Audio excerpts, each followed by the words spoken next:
الحمد لله نحمده ونستعينه ونستغفره ونؤمن به ونتوكل عليه ونعوذ بالله من شرور أنفسنا ومن سيئات أعمالنا من يهده الله فلا مضل له ومن يضلله فلا هادي له ونشهد أن لا إله إلا الله وحده لا شريك له ونشهد أن سيدنا ومولانا محمدا عبده ورسوله أما بعد فأعوذ بالله من الشيطان الرجيم وقال النبي صلى الله عليه وسلم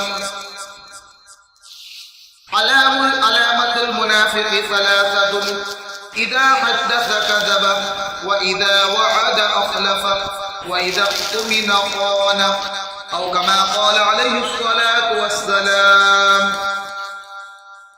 محترم اور معزز سامعین کرام، میں نے آپ حضرات کے سامنے نبی کریم صلی اللہ علیہ وسلم کی ایک حدیث مبارکہ تلاوت فرمائی.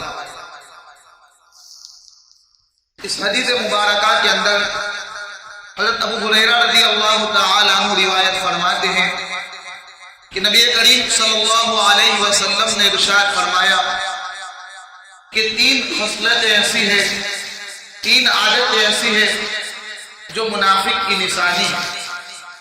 یعنی کسی مسلمان کا کام نہیں کہ وہ یہ کام کرے.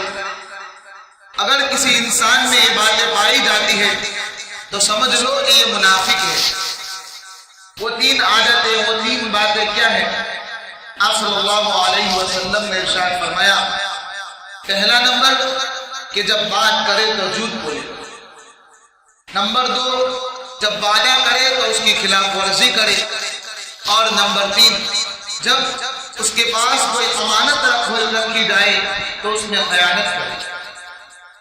ایک حدیث میں اللہ کے حبیب صلی اللہ علیہ وسلم نے یہ بھی ارشاد فرمایا کہ چاہے ایسا شخص نماز بھی پڑھتا ہو، روزے بھی رکھتا ہو، اور چاہے وہ یہ دعویٰ بھی کرتا ہو کہ وہ مسلمان ہو، لیکن حقیقت یہ ہے کہ وہ مسلمان ہونے کا مستحق نہیں.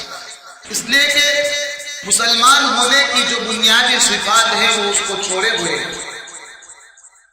اللہ جانے ہمارے ذہنوں میں یہ بات کہاں سے بیٹھ گئی اور ہم نے یہ سمجھ بھی لیا کہ دین بس نماز روزے کا نام ہے. نماز پڑھ لی، روزے رکھ لیے، نماز روزوں کا اہتمام کر لیا، ہم مسلمان ہو گئے. اب مزید کسی چیز کا ہم سے مطالبہ نہیں. چنانچہ جب بازار گئے تو جھوٹ، فریب اور دھوکے سے مال حاصل ہو رہا ہے. زبان کا کوئی بھروسہ نہیں، امانت میں خیانتیں ہو رہی ہے، وعدے کا کوئی خاص و لحاظ نہیں. لہذا ایسا اسلام کے بارے میں تصور کرنا کہ دین صرف یہ نماز روزے کا نام ہے، یہ انتہائی خطرناک اور غلط تصور ہے. اللہ کے حبیب صلی اللہ علیہ وسلم نے ہمیں سمجھایا کہ ایسا شخص چاہے نماز بھی پڑھتا ہو، چاہے روزہ بھی رکھتا ہو، لیکن وہ مسلمان کہلانے کا مستحق نہیں.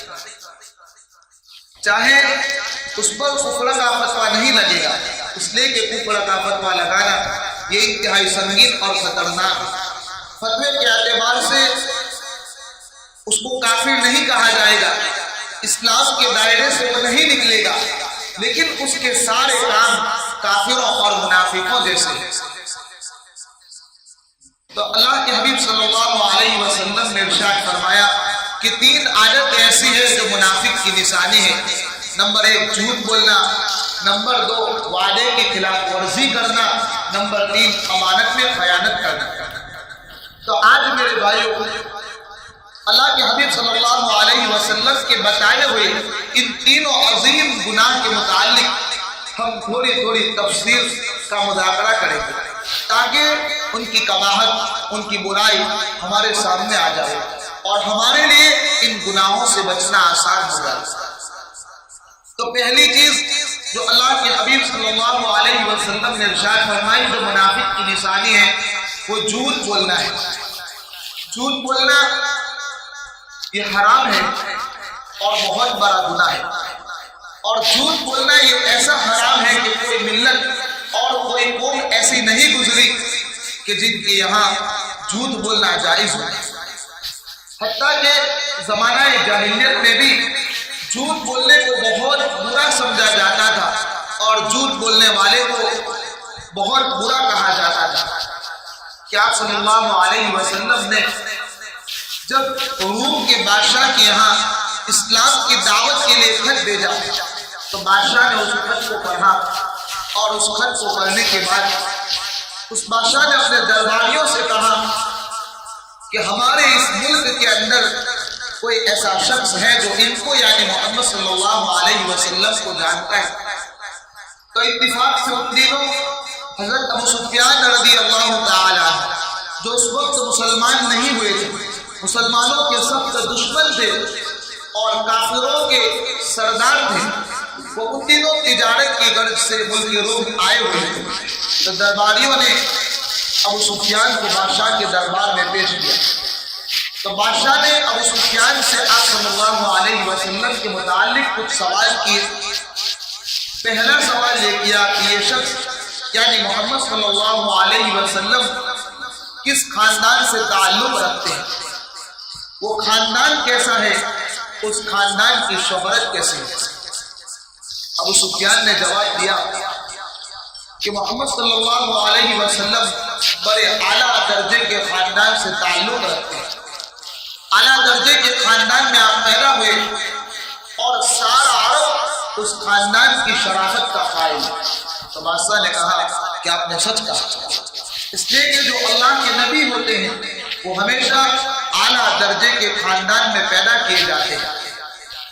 دوسرا سوال بادشاہ نے ابو سفیان سے یہ کہا کہ اس نبی کے متبعین, اس نبی کے ماننے والے, اس نبی کے پیروی کرنے والے کیا ضعیف اور کم درجے کے معمولی لوگ ہیں یا بڑے بڑے عمرا اور بڑے بڑے رؤسا ہیں. تو بادشاہ نے تو ابو سفیان نے جواب دیا کہ اس نبی کے ماننے والے اکثر ضعیف اور کم درجے کے لوگ ہیں. تو بادشاہ نے کہا کہ آپ نے سچ کہا, اس لیے کہ ہمیشہ نبی کے متبعین, نبی کے پیروکار, نبی کے ماننے والے ابتدا میں ضعیف اور کم درجے کے لوگ ہی ہوتے ہیں. تیسرا سوال بادشاہ نے ابو سفیان سے یہ کہا کہ آپ لوگوں کی جب ان سے جنگ ہوتی ہے تو کیا تم جیتتے ہو یا وہ جیتتے ہیں. اس وقت چونکہ دو جنگیں ہوئی تھی, جنگ بدر اور جنگ احد. جنگ بدر میں مسلمانوں کو کھلی ہوئی فتح نصیب ہوئی تھی اور جنگ احد میں اخیر میں مسلمانوں کو کچھ شکست کا سامنا کرنا پڑا. اس لیے ابو سفیان نے کہا کہ کبھی ہم جیتتے ہیں اور کبھی وہ جیتتے ہیں. بہرحال کہنے کا مطلب یہ کہ زمانہ جاہلیت میں بھی جھوٹ بولنے کو بہت برا سمجھا جاتا تھا. ابو سفیان جو مسلمانوں کا دشمن تھا اور وہ ہمیشہ مسلمانوں کو تکلیف پہنچانے کے ڈر پر رہتا تھا, وہ بھی اگر چاہتا تو بادشاہ کے سامنے جھوٹ بول سکتا تھا. ابو سفیان رضی اللہ تعالی عنہ جب مسلمان ہو گئے تو وہ فرمانے لگے کہ اس وقت چونکہ میں کافر تھا, مسلمان تھا نہیں, اس فکر میں تھا کہ کوئی ایسا کلمہ کہہ دوں جس سے آپ صلی اللہ علیہ وسلم کے خلاف غلط تاثر قائم ہو جائے. لیکن بادشاہ نے مجھے جو سوال کیے اس کے جواب کے اندر مجھے اس قسم کی کوئی بات کہنے کا موقع نہیں ملا, اس لیے کہ بادشاہ نے جو سوال کیے تھے اس کا جواب تو مجھ کو دینا تھا اور جھوٹ تو میں بول نہیں سکتا. اس لیے جو بھی جواب دیتا تھا وہ حضور صلی اللہ علیہ وسلم کے حق میں جاتا تھا. تو ابو سفیان جیسا کافر جو اس وقت مسلمانوں کا دشمن تھا وہ بھی جھوٹ بولنا گوارا نہیں کرتا. بہرحال میرے بھائیوں, جیسا کہ ابھی بتایا کہ جھوٹ بولنا یہ منافق کی نشانی ہے. کسی سے اندازہ لگایا جا سکتا ہے کہ یہ کتنا بڑا گناہ ہے. اور آج ہمارے ماحول میں, ہمارے معاشرے میں یہ جھوٹ بولنے کی جو وبا ہے وہ عام ہے, اسے گناہ بھی نہیں سمجھا جاتا ہے. تو یہ ہماری ذمہ داری ہے کہ ہم ہمارے ماحول سے, ہمارے معاشرے سے اس جھوٹ کی وبا کو, جھوٹ بولنے کی بیماری کو کس طرح ختم کریں. تو اس کی ابتدا ہمیں اپنے گھروں سے کریں کہ ہم عہد کریں کہ گھروں کے اندر جب بھی ہم بات چیت کریں گے، بھائی سے بات کریں گے، والدین سے بات کریں گے، اولاد سے بات کریں گے یا اپنی بیوی سے بات کریں گے، جھوٹ نہیں بولیں گے، گھروں سے ابتدا کریں گے، انشاءاللہ ہمارا ماحول، ہمارا معاشرہ بنتا جائے گا۔ لیکن گھروں کے اندر جھوٹ بولا جاتا ہے، میاں بیوی آپس میں جھوٹ بولتے ہیں، اور کئی مرتبہ سننے والے معصوم بچوں کو معلوم پڑ جاتا ہے کہ ہماری امی جھوٹ بولتی ہے، ہمارے ابا جھوٹ بولتے ہیں، کہ واقعہ تو اس طرح ہوا تھا اور بتا اس طریقے سے ہو رہے ہیں، بتا اس طریقے سے رہے ہیں۔ تو اس کا نتیجہ یہ ہوتا ہے کہ پہلے ہی دن سے، شروع کے زمانے سے بچوں کے دل سے جھوٹ کی قباحت، جھوٹ کی برائی نکل جاتی ہے اور وہ بھی جھوٹ بولنے کے عادی بن جاتے ہیں۔ اس لیے ہمیں ہمیشہ سچ بولنا چاہیے۔ اللہ کے حبیب صلی اللہ علیہ وسلم نے فرمایا کہ چھوٹے بچوں کے سامنے بھی جھوٹ مت بولو، کہ ایک مرتبہ آپ صلی اللہ علیہ وسلم کے سامنے ایک عورت ایک بچے کو اپنے پاس بلا رہی تھی، اس کو اپنے گود میں اٹھانا چاہتی تھی۔ اس وجہ سے اس عورت نے اس بچے کو کہا کہ تو میرے پاس آ جا، میری گود میں آ جا، میں تجھے کوئی چیز دوں گی۔ اللہ کے حبیب صلی اللہ علیہ وسلم نے اس عورت کے اس جملے کو سنا، آپ صلی اللہ علیہ وسلم اس عورت کے پاس گئے اور ان سے کہا کہ کیا واقعی آپ کا اس بچے کو کوئی چیز دینے کا ارادہ ہے یا ایسے ہی اس کو ورگلانے کے لیے، اس کو اپنے پاس بلانے کے لیے جھوٹ بولتی ہو؟ تو اس عورت نے کہا کہ نہیں اللہ کے حبیب صلی اللہ علیہ وسلم، میرا ارادہ ہے کہ اگر وہ بچہ میری گود میں آ جائے گا تو میں اس کو کھجور دوں گی۔ اللہ کے حبیب صلی اللہ علیہ وسلم نے فرمایا کہ اگر آپ کا اس بچے کو کھجور دینے کا ارادہ نہ ہوتا تو آپ کے نامہ اعمال میں ایک جھوٹ لکھ دیا جائے۔ تو اس سے سبق ملتا ہے کہ ہمیں بچوں کے سامنے کبھی جھوٹ نہیں بولنا چاہیے۔ اسی طرح ہم لوگ مذاق کے اندر تفریحی طور پر کبھی کبھی جھوٹ بول دیتے ہیں۔ اللہ کے حبیب صلی اللہ علیہ وسلم نے مذاق کے اندر تفریح کے طور پر بھی اپنی زبان سے جھوٹ بولنے کو منع فرمایا کہ اللہ کے حبیب صلی اللہ علیہ وسلم نے ارشاد فرمایا کہ ہلاکت ہے اس شخص کے لیے، یا اس کا سخت ترین الفاظ میں یہ ترجمہ بھی ہو سکتا ہے، جو صحیح ترجمہ ہے کہ دردناک عذاب ہے اس شخص کے لیے جو مذاق میں لوگوں کو ہنسانے کے لیے جھوٹ بولتا ہے۔ اس لیے مذاق میں بھی جھوٹ نہیں بولنا چاہیے۔ البتہ بعض مواقع ایسے ہیں جہاں پر اللہ تبارک و تعالیٰ نے ہمیں جھوٹ بولنے کی اجازت دی، لیکن وہ مواقع ایسے ہیں جہاں پر انسان اپنی جان بچانے کے لیے مجبور ہو جائے کہ اپنی جان بچانے کے لیے اس کو جھوٹ بولنا پڑے، اور جھوٹ بولنے کے علاوہ اس کے پاس کوئی راستہ نہیں کہ اگر سچ بولے گا تو جان کا خطرہ ہے۔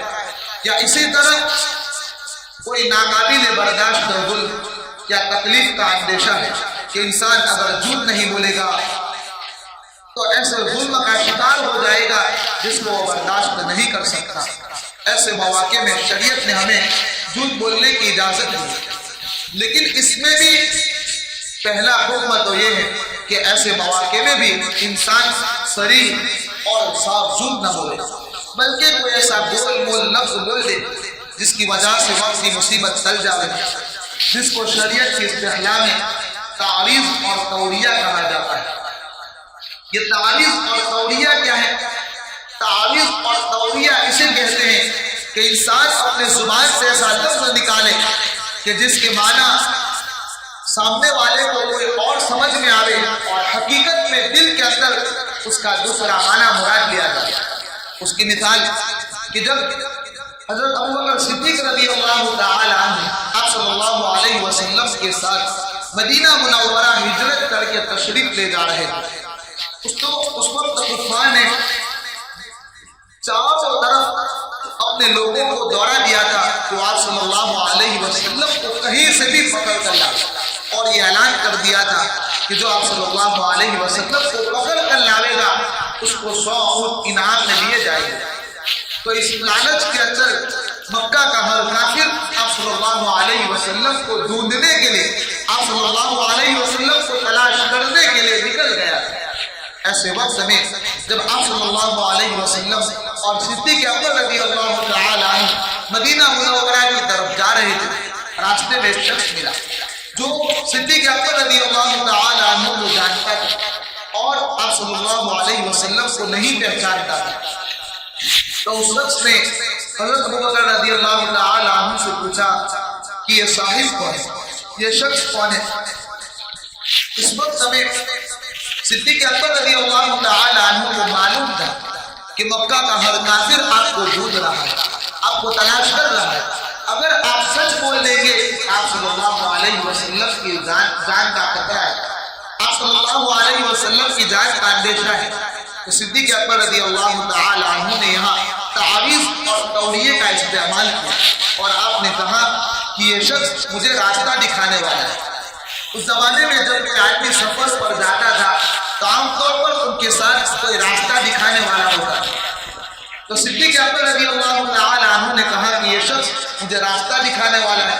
وہ شخص یہ سمجھا کہ ان کو سفر کا راستہ دکھانے والے ہیں اور صدیق اکبر رضی اللہ تعالی عنہ کے دل میں یہ بات تھی کہ یہ اللہ کے حبیب صلی اللہ علیہ وسلم مجھے دین کا راستہ دکھانے والے ہیں, شریعت کا راستہ دکھانے والے ہیں اور جنت کا راستہ دکھانے والے ہیں.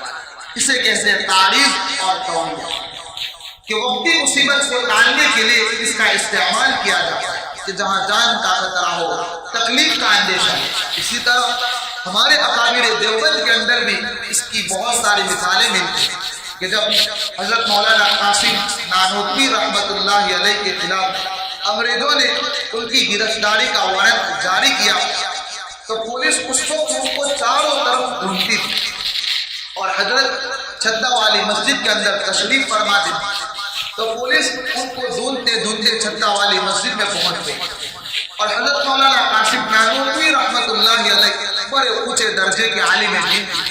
ان کا نام سنتے ذہن میں یہ بات آتی ہے کہ بڑا عمدہ لباس پہنا ہوا ہوگا, جبہ کبا پہنا ہوا ہوگا.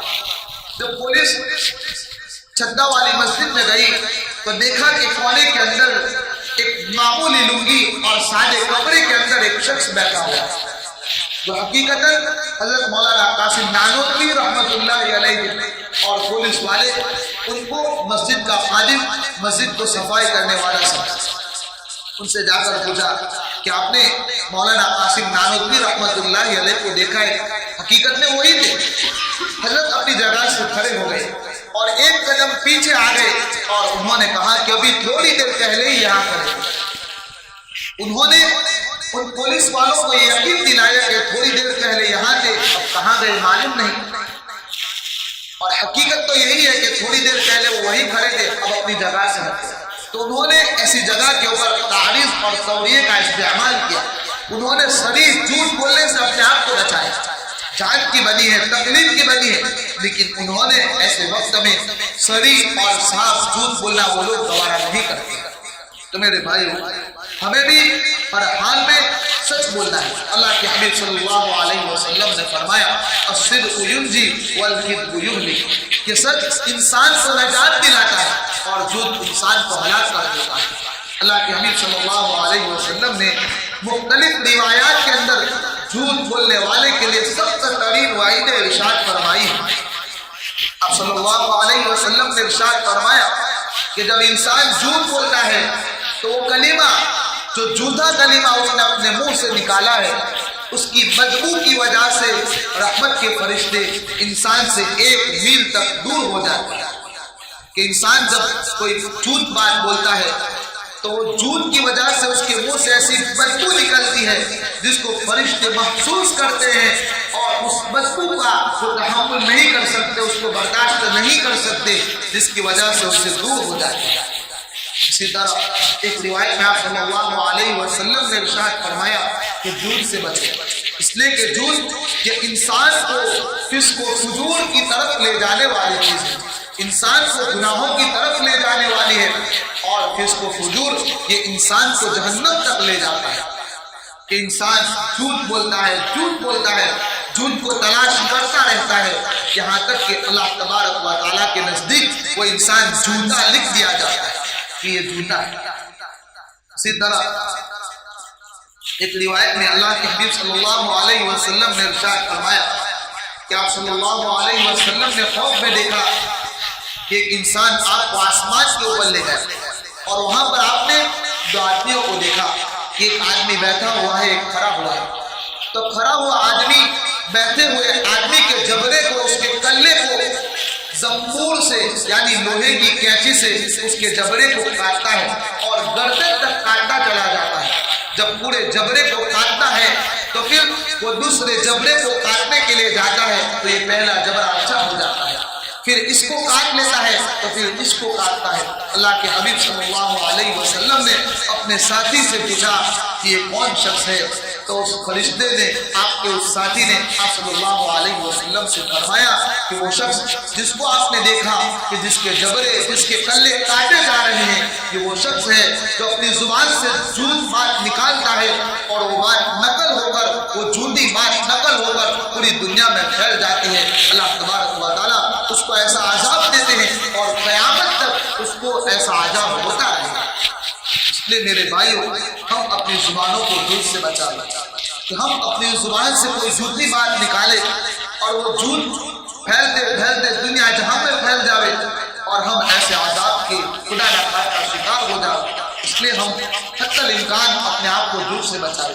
اس لیے کہ مجرم جب جھوٹ بولتا ہے تو اپنے اس جھوٹ کو سچ کرنے کے لیے اس کو 100 جھوٹ بولنے پڑتے ہیں، اتنا جھوٹ بولنا پڑتا ہے، اتنا جھوٹ بولنا پڑتا ہے کہ جس کی کوئی انتہا نہیں، اور اللہ کے حضور وہ جھوٹا لکھ دیا جاتا ہے۔ اس لیے ہمیں چاہیے کہ ہم اپنے آپ کو جھوٹ سے بچاوے، اور اللہ کے حبیب نے فرمایا کہ جھوٹا شخص یہ منافق کی نشانی ہے، تو ہم اپنے آپ کو بچاوے۔ اسی طریقے سے وعدے کی خلاف ورزی کرنے والا اور امانت میں خیانت کرنے والا، کبھی اللہ تبارک و تعالیٰ نے بات کرنے کا موقع دیا تو آگے انشاءاللہ تفصیل بیان کریں گے۔ آخر میں دعا ہے کہ اللہ تبارک و تعالیٰ ہم تمام کو جھوٹ سے بچاوے اور ہمیشہ سچ بولنے کی توفیق نصیب فرمائے۔